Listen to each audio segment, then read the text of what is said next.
So let's circle this to lorch. Yeah. There are certain players that you would have them in the team just to motivate those young players. Sure. And for me, lorch was that key player to connect all these young players, because to them is like an icon. What man? Groot man. Sure. Yeah, but then not only that, lorch was going to contribute a lot to the team. Goals, assists, Hard work. For me. That's why I can say that he can easily replace 10 players.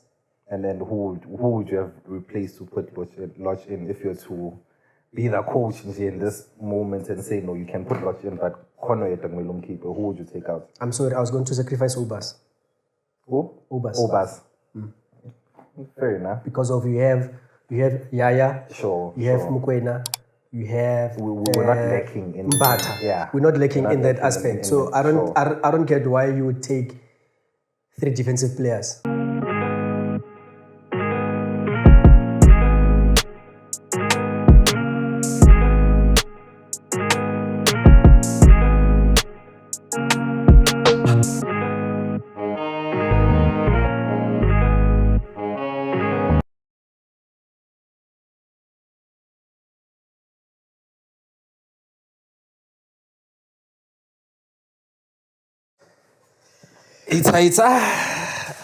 We are back with another one.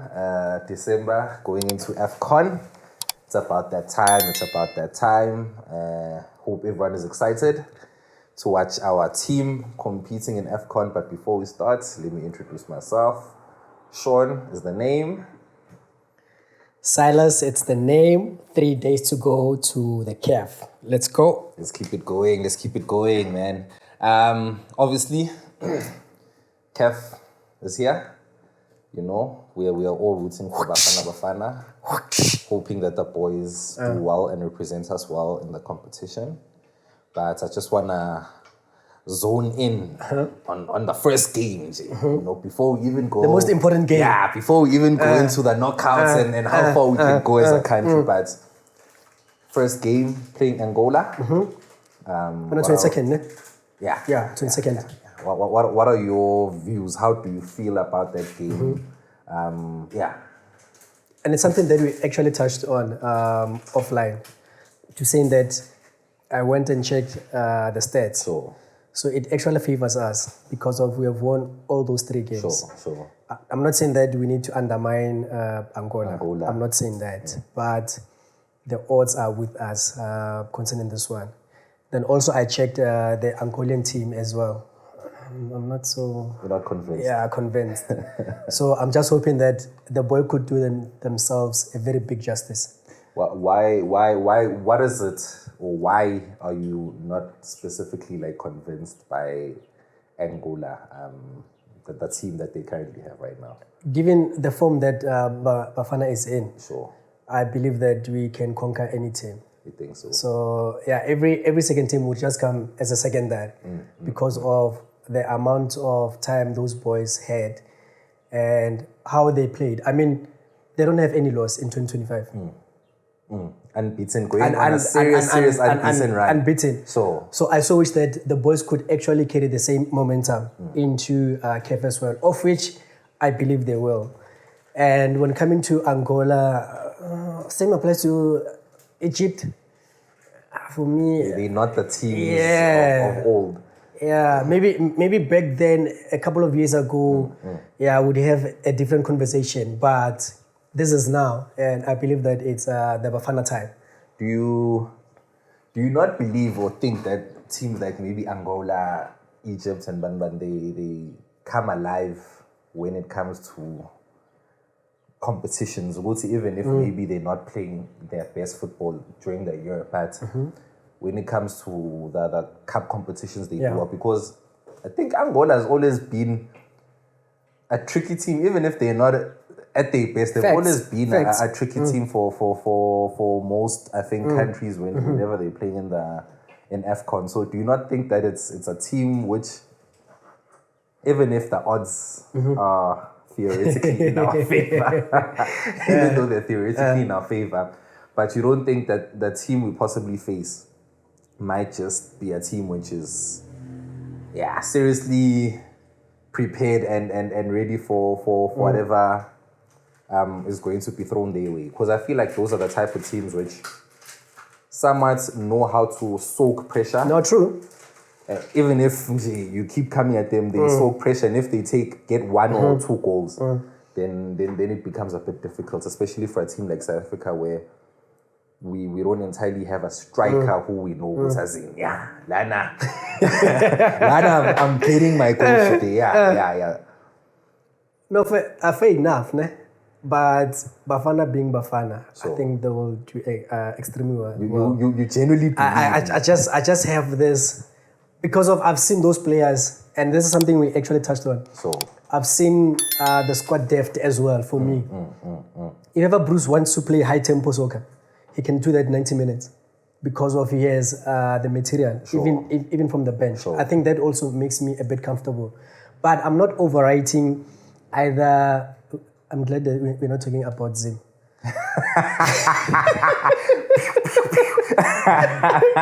I'm glad that you are actually mentioning those two key points, because of you'd find teams that can actually play better in competitions. Sure. But I feel that the boys have galvanized and have gelled so much that I don't see aspects whereby we are lacking. Yes, in the striking department, it's just a bit shaky. But the beautiful thing is that the supporting midfielders, anyone is in our wing is capable of scoring. Sure. That for me also gives me comfort. Sure. I got to open a goal and pull. No, yeah. It was 16 again. It was a gorgeous Exactly. goal. It was a gorgeous goal. No, I hear you. Exactly. And do you possibly mhlambe think that even though we are playing going to be in a group with what we call a sleeping giant, but that a win against a team like Egypt will possibly help maybe also boost our confidence? Because I'd expect that this is the best time to beat them. Do you remember 2023? Sure. Kev, Sure. Lorch, Sure. we beat them. Yeah. 2023. Yeah. And then Mosala went back to Liverpool, I think immediately. Yeah. I recall that. You see? Sure. So I'm still confident, even though it might be the most challenging game in that group. But it seems that we can go pound for pound. I think we stand a good chance. We'll only start maybe struggling just a bit when we play against Western African teams because of other physicality. Yeah, but then other than that, do you not think we're now? I know that West African teams have always been a problem because, like you've indicated, physicality. Do you not think that now we're at a point, because of the fact that we've played in CAF and whatnot, where it doesn't really take us off our game? it doesn't anymore whenever we're playing these guys, because we doesn't. still play the football that we're supposed to play and that we know how to play regardless. And to be quite honest with you, I think even though there is a bit of physicality on the end, our boys are also strong. And those, even though they have small bodies, those guys, I think we've got strong boys there as well. Not true, because we're able to manage Nigeria on both occasions. Sure. Even in the last CAF. Sure. I mean, we went all the way to the penalties. Exactly. And I was hoping Rowan was going to save at least 2 nyana, 3 nyana at the most. And then we get another bronze. So. You're so right. In terms of having to manage their physicality, we have a very crop of players that are very capable. I mean, Mukwena is very capable in that aspect. You still have Sailor. TLB. You still have TLB there. Sure. You have CBC. So in terms of also the height as well, it gives us a very good balance because of we have tall players, we have medium-sized players, we have short players. So that also, it's another added advantage that we have because of it's not 80% of our tall players or giants in the team. So at least that also speaks to how the coach was thinking ahead also in terms of the different aspects of the games and the teams as well. Sure. And going back to our game against Angola, what do Wafa. you think our score there will be, and who do you see as the guy who opens our account in Afcon this time around? Who do you see scoring our first goal?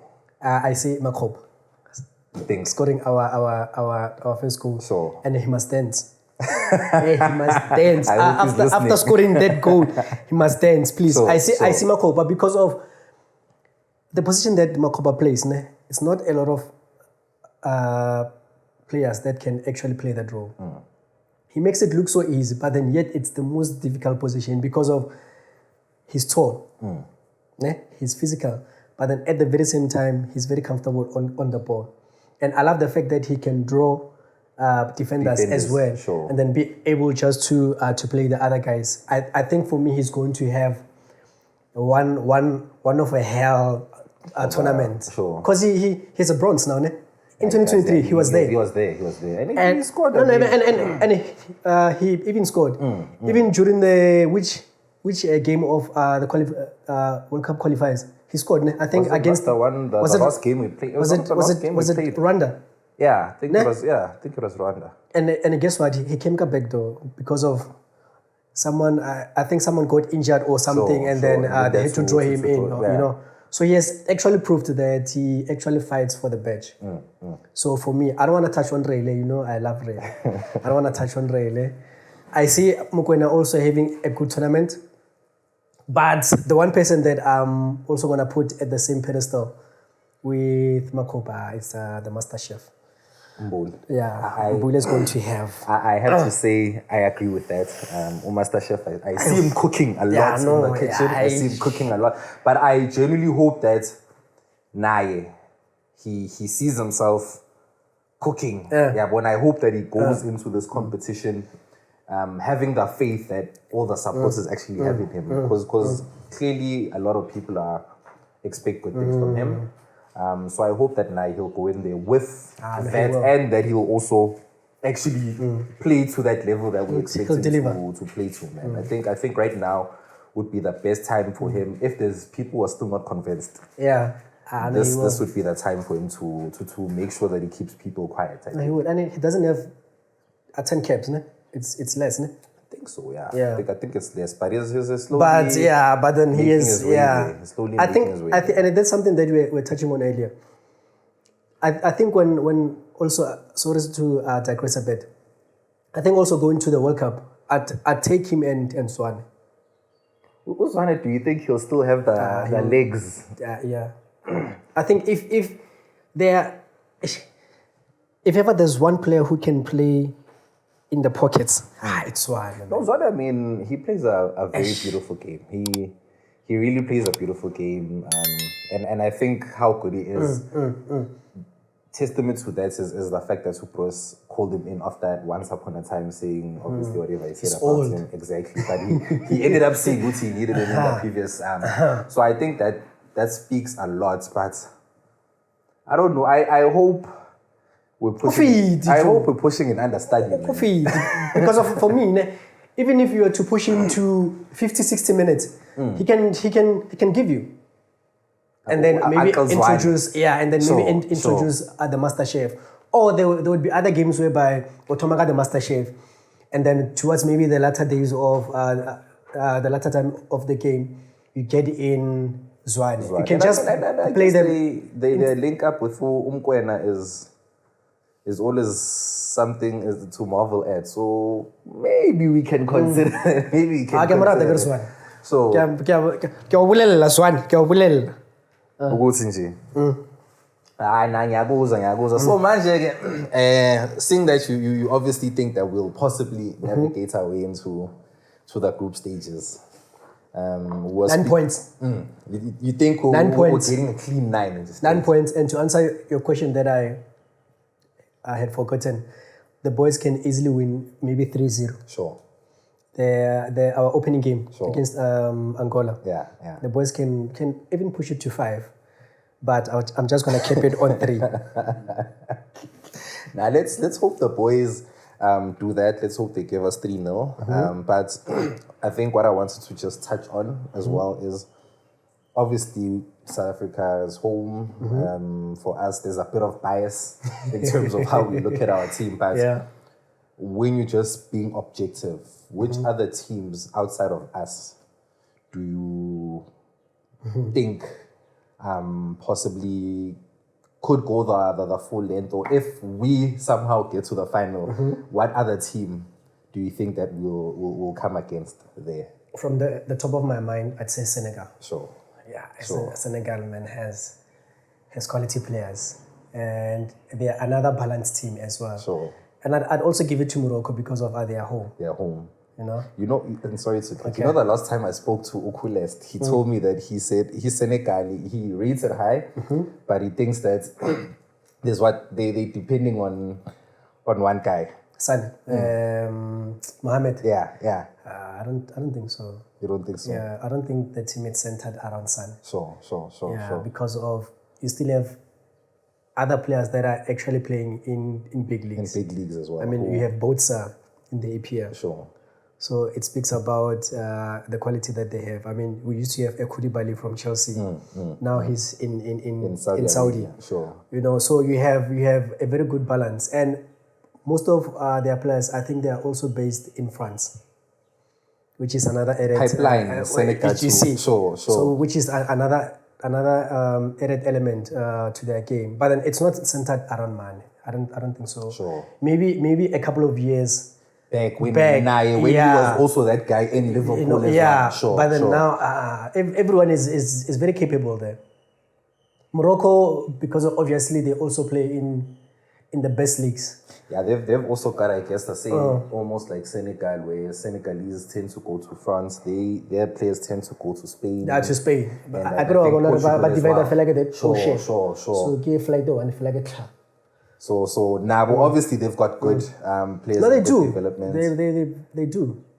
And the wonderful thing, sorry to cut you. The wonderful thing that I appreciate about Morocco, it's how they would develop or their developmental phase of soccer. I mean, look at was it under 17 or 20 who won the World Cup? The World Cup, yeah. You see, so it also speaks about the awareness, especially being tactically gifted, because they could easily go pound for pound with any top European teams. Sure. That's why they made it to the exactly. top four the last